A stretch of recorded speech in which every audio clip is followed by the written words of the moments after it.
这节课呢，跟大家分享小儿过敏性咳嗽的调理手法。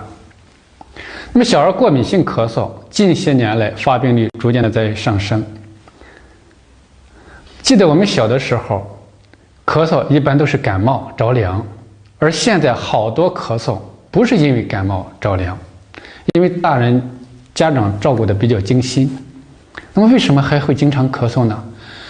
与孩子的体质、与社会环境、饮食环境等等都有密切的关系。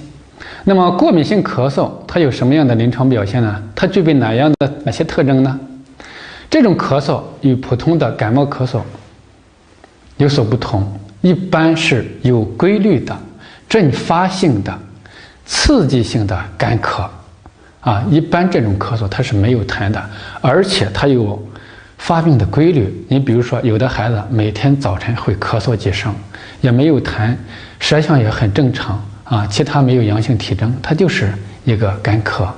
有的孩子到了春天或者是到了秋天，季节性的发作，这段时间他就是老咳嗽，而且没有痰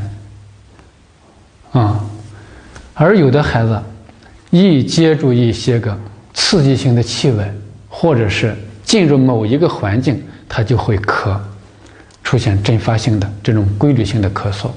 那么小儿过敏性咳嗽它还会伴随有其他的什么附加症状呢？一般有过敏性咳嗽的孩子，他还会伴有鼻炎、爱揉眼睛揉鼻子，就是搓鼻子，因为这些地方它发痒，过敏的时候它就会容易痒，有的可能会流眼泪有的孩子呢会伴随着睡眠都不踏实满床滚，喜欢蜷着睡、蜷缩着。再就是这种咳嗽一般病程比较长，有的可能几个月，有的甚至半年、1年甚至是每年到这个季节它都发作。这是这个过敏性咳嗽它的一般规律。那么这个过敏性咳嗽是什么原因呢？是与我们的生活环境、孩子的体质以及喂养方式和环境因素有关系的。那么前面咱们也讲过，对空气过敏、对食物过敏、对环境过敏，那么他们都有罪过吗？当然不是。那么既然他们没有罪过，是不是我们身体的原因？我们身体哪些方面的问题呢？咳嗽是不是呼吸道的？是不是肺系统的？当然是与肺有关系，对吧？那么肺前面咱们讲过，肺的循行路线是不是与中焦脾胃有关系？所以过敏性鼻炎、过敏性咳嗽与脾肾有莫大的关系。那么在调理起来，我们是不是也就有了方向当然是责之于脾肺，就从脾肺入手进行调理。咳嗽从病理上讲，是不是肺气往上走不往下走，叫肺气上逆而咳，对吧？那既然肺气不往下走，是上逆了，我们是不是要降逆？是不是要往下清肺？清肺的同时，是不是要照顾到脾胃？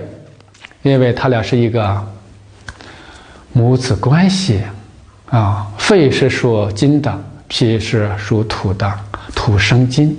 那么当肺有问题的时候，是不是要考虑到脾胃那么胃气降不下来，肺气就要降不下来，所以我们还要去治胃。咳嗽我们是不是要在降肺的同时还要进行止咳镇咳呀？如果说有痰的话，是不是还要化痰呀？那么为什么发这种病？发这种病是因为我们身体不好了。中医讲邪之所操，其气必虚，所以我们是不是还需要增强体质的这些个穴位那么这样我们梳理一下，这个方子也就出来了。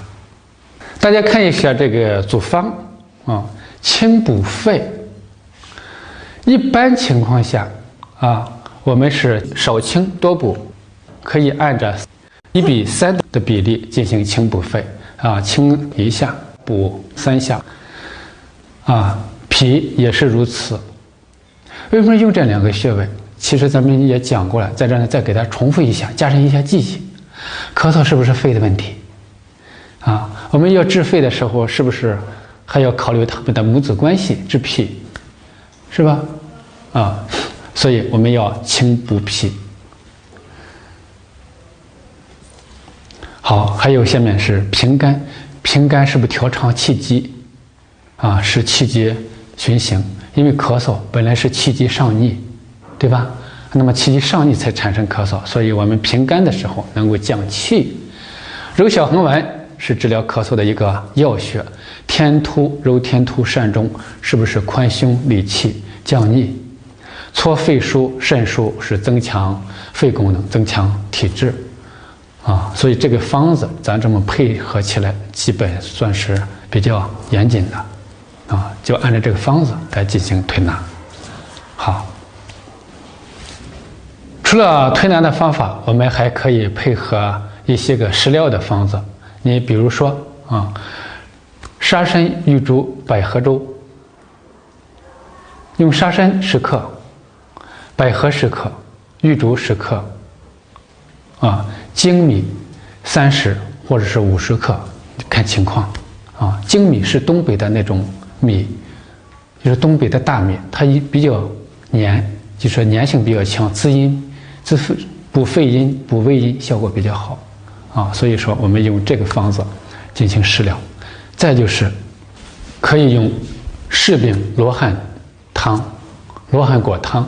柿饼罗汉果汤，用柿饼30克，罗汉果1个，冰糖25或者30克，进行煮水，可以给孩子喝，这也能起到一个抗过敏止咳的作用。